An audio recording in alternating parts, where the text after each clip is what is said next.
اللہ رب العالمین نے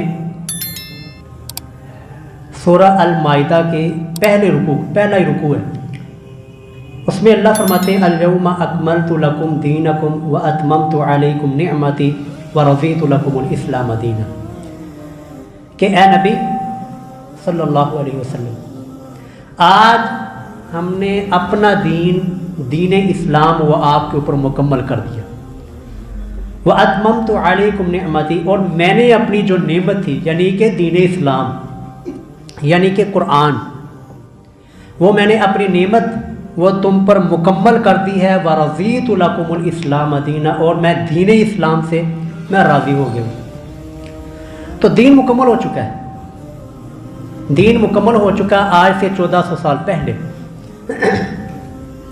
اب جب دین مکمل ہے تو ہم اپنی مرضی کے ساتھ کہ جو ہمیں چیز پسند ہے یا جو چیز ہمیں نہیں پسند، نہ ہم اپنی مرضی سے کسی چیز کو دنیا میں دین کے اندر داخل کر سکتے ہیں، اور نہ ہی اپنی مرضی سے دین سے کسی چیز کو نکال سکتے ہیں۔ اگر دین سے کسی چیز کو نکال دیا، دین سے کسی چیز کا انکار کر دیا، اس کا نام ہوتا ہے الحاد۔ وَمَن يُرِدْ فِيهِ بِإِلْحَادٍ بِظُلْمٍ نُذِقْهُ مِنْ عَذَابٍ أَلِيمٍ، اللہ فرماتے ہیں جو الحاد کرے گا، دین کا انکار کرے گا، اللہ نے اس کے لیے دردناک عذاب تیار کر کے رکھا ہے۔ اور دوسری طرف جو کوئی اپنی مرضی سے اپنی پسند سے جو کوئی چیز دین کے اندر داخل کرے گا بغیر کسی دلیل کے، تو اس کو کہا جاتا ہے بدعت۔ انکار کر دینا، دین سے کسی چیز کو نکال دینا، یہ الحاد ہے، اور دین کے اندر کسی چیز کا اضافہ کر دینا یہ بدعت ہے۔ اپنی مرضی سے ہم دین کے اندر کوئی بھی چیز نہ داخل کر سکتے ہیں، نہ ہی کوئی چیز نکال سکتے ہیں۔ اس کے لیے اللہ رب العالمین نے بڑا ہی دردناک نقشہ کھینچا ہے ایسے لوگوں کا کہ جو اپنی مرضی سے دین بناتے ہیں، اپنی مرضی سے دین کے اندر چیزوں کو داخل کرتے ہیں اور اپنی مرضی سے چیزوں کو نکال دیتے ہیں۔ اللہ رب العالمین فرماتے ہیں ہر جمعے کو آپ کے سامنے سورت پڑھی جاتی ہے هل اتاک حدیث الغاشیہ، کہ آپ پیغمبر صلی اللہ علیہ وسلم آپ کے پاس غاشیہ کی یعنی چھا جانے والی قیامت والے دن کی خبر آئی ہے کہ اس دن ہوگا کیا؟ وجوہ یومئذ خاشعہ، اس قیامت کے دن جب وہ قیامت کا دن آ جائے گا بہت سے چہرے شرمندگی کی وجہ سے وہ جھکے ہوئے ہوں گے، ان کی آنکھیں جھکی ہوئی ہوں گی۔ حالت ان کی کیا تھی؟ عاملۃ ناصبہ، عاملۃ ناصبہ، عمل کر کر کے تھکے ہوں گے۔ اتنے دنیا کے اندر عمل کیے کہ عمل کر کے وہ تھک کر چور ہو چکے ہوں گے۔ اتنا دنیا کے اندر آ کر انہوں نے نیک اعمال کیے اپنے ذوق کے مطابق، لیکن ہوگا کیا؟ ان نیک عملوں کی وجہ سے کیا ان کی نجات ہوگی؟ تصلی نار حامیہ۔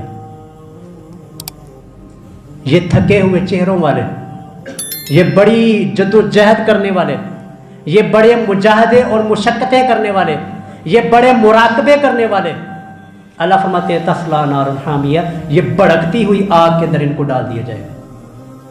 وہ کیا جرم تھا ان کا جرم کیا تھا؟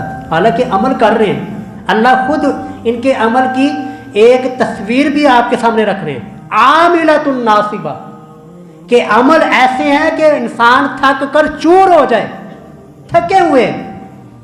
اسی کی ایکسپلینیشن اور اسی کا خلاصہ سورہ الکہف کے آخری رکوع کے اندر اللہ نے بیان فرمایا، وہ تو بالکل ہی چیز واضح کر دیتی ہے۔ اللہ فرماتے ہیں قل هل ننبئکم بالاخسرین اعمالا، یہ میں ذرا تمہیدی گفتگو کر رہا ہوں تاکہ آپ کو سمجھ آئے کہ بدعت ہے کتنی بری۔ اللہ فرماتے ہیں قل هل ننبئکم، قل اے پیغمبر آپ ان کو بتائیے، هل ننبئکم، کیا میں تمہیں بتاؤں، کیا میں تمہیں خبر دوں، بالاخسرین اعمالا، اس قیامت کے دن اعمال میں سب سے زیادہ خسارہ اور گھاٹا پانے والے لوگ کون ہوں گے؟ الذین ضل سعیہم فی الحیات الدنیا، جن کی دنیا کی زندگی کے اندر کیے ہوئے اعمال وہ کچھ بھی کام نہیں آئیں گے۔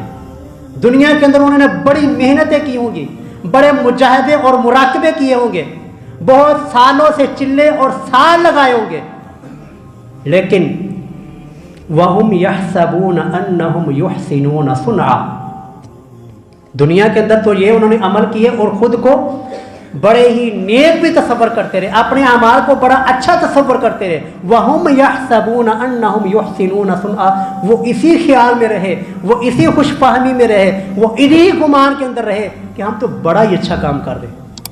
लेकिन हुआ क्या, ज़ल्ल सअयुहुम फिल हयातिद दुनिया, जो उन्होंने दुनिया के अंदर अमल किए हैं वो सारे के सारे अमल नकारा हो जाएंगे। इन आयात की रोशनी के बाद आपके दिमाग को खोलने के लिए ज़रा आप इस मसले को मज़ीद वाज़ेह करने के लिए अब वो लाए वो सूफ़ी कि जिनके बारे में है कि उन्होंने उल्टे लटक कर इबादतें की हैं, कच्चे धागों के साथ लटक कर उन्होंने इबादतें की हैं, एक टांग उठाकर उन्होंने पूरे पूरे कुरान पाक को पढ़ा है, एक एक रात के अंदर 8-8, 9-9, 10-10 कुरान ख़त्म किए हैं, और किताबों के अंदर ये सारे वाक़यात लिखे हुए, किताबों के अंदर लिखे हैं, वो लोग सुना रहे हैं फ़ज़ाइल आमाल के अंदर और बाकी किताब फ़ज़ाइल सुन्नत और बाकी की किताबों के अंदर लिखे हुए।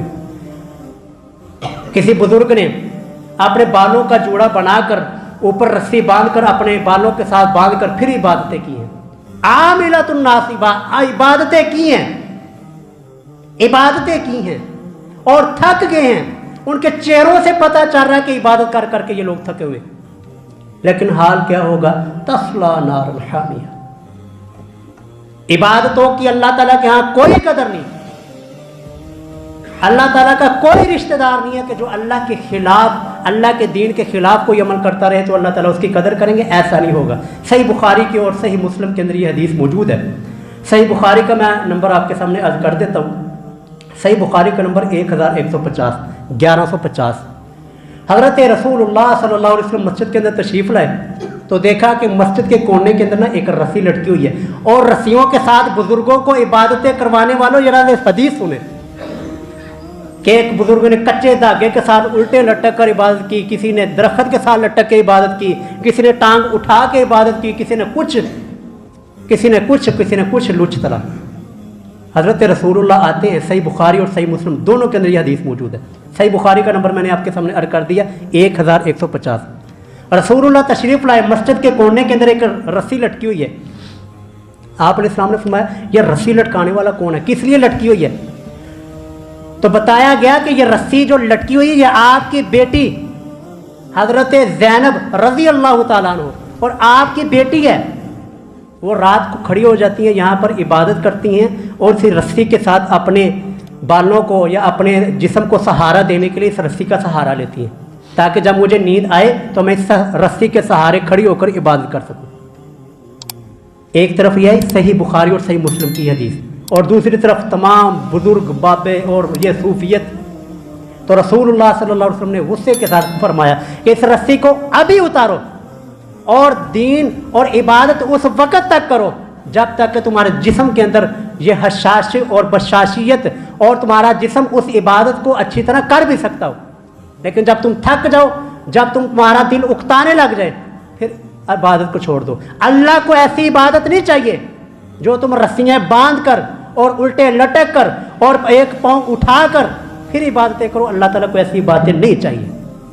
हज़रत आयशा के अंदर ये कहते हैं एक रात के अंदर 8 कुरान पाक पढ़ लिए, एक रात के अंदर बुजुर्ग ये कर लेते थे, और इसलिए तो आपको रोकते हैं ना कि ना हदीसें ना पढ़ना, गुमराह हो जाओगे, इसलिए रोकते हैं कि हज़रत आयशा रज़ी अल्लाह ताला अन्हा फरमाती हैं कि अल्लाह के रसूल सल्लल्लाहु अलैहि वसल्लम ने कभी भी पूरी रात के अंदर कुरान पाक नहीं पढ़ा। क्या आपने पूरे का पूरा कुरान एक रात के अंदर मुकम्मल किया हो? ऐसा कभी नहीं हुआ। सही मुस्लिम हदीस का नंबर 1739। आगे फरमाती हैं कभी ऐसी कोई रात नहीं आई कि जैसे पूरी रात के अंदर अल्लाह के रसूल सल्लल्लाहु अलैहि वसल्लम ने नवाफिल पढ़े हो, इबादत की हो, बल्कि थोड़ा सा हिस्सा रसूलुल्लाह आराम किया करते थे। आराम करने के बाद फिर उठकर आप इस्लाम नवाफिल अदा किया करते थे। आप किधर के वो बुजुर्ग कि जिनके बारे में 40-40 साल तक उन्होंने इबादतें की, फलां किया 40-40 साल तक एक वुज़ू से, ईशा के वुज़ू से फजर की नमाज अदा की, और रसूलुल्लाह सल्लल्लाहु अलैहि वसल्लम उनसे बड़ा कोई मुत्तकी परहेज़गार नहीं है। और हज़रत आयशा रज़ियल्लाहु तआला अन्हा सही मुस्लिम के अंदर बता रही हैं कि रसूलुल्लाह ने कभी भी पूरा कुरान एक रात में मुकम्मल नहीं किया, और कभी भी पूरी रात आप सल्लल्लाहु अलैहि वसल्लम ने नवाफिल और तहज्जुद नहीं पढ़ी। कुछ हिस्सा सोते थे, कुछ हिस्सा आप अलैहिस्सलाम आराम करते थे। और कभी भी आप सल्लल्लाहु अलैहि वसल्लम ने रमज़ानुल मुबारक के अलावा पूरे किसी महीने के कोई रोज़े नहीं रखे। एक रोज़ा आप छोड़ते थे, एक रखते थे, या 3 दिन के रखते थे, बाकी छोड़ देते थे। ये सही मुस्लिम, ये है दीन। अब इस दीन के मुखालिफ चाहे किसी ने 40 साल तक इबादत की हो, लेकिन रसूलुल्लाह के शरीयत के खिलाफ हो, किसी ने 10 साल तक, किसी ने एक रात में 8 कुरान पढ़े हो, लेकिन रसूलुल्लाह की शरीयत ये नहीं, रसूलुल्लाह का दीन ये नहीं है, तो ये आमिलतुन नासिबा, अमल कर करके थके होंगे, लेकिन तस्ला नारुन हामिया। इसलिए अमल करने से पहले सिर्फ ये नहीं देखना कि ये नेक अमल है तो कर लिया जाए। अमल करने से पहले ये देखना है कि ये मैं अमल करने लगा हूं, कर रहा हूं, क्या इस अमल के ऊपर रसूलुल्लाह का अमल है या कि नहीं। अगर रसूलुल्लाह का अमल, रसूलुल्लाह का हुक्म, रसूलुल्लाह का तरीका उसमें शामिल हुआ तो आपकी इबादत आपके लिए निजात का बायस होगी। लेकिन अगर रसूलुल्लाह का अमल ना हुआ, रसूलुल्लाह के अमल के मुखालिफ हुआ, तो इस आयत को याद रख लीजिएगा, तस्ला नारन हामिया आमिलतुन नासिबा, अमल कर करके थके होंगे, लेकिन होगा अंजाम तस्ला नारन हामिया।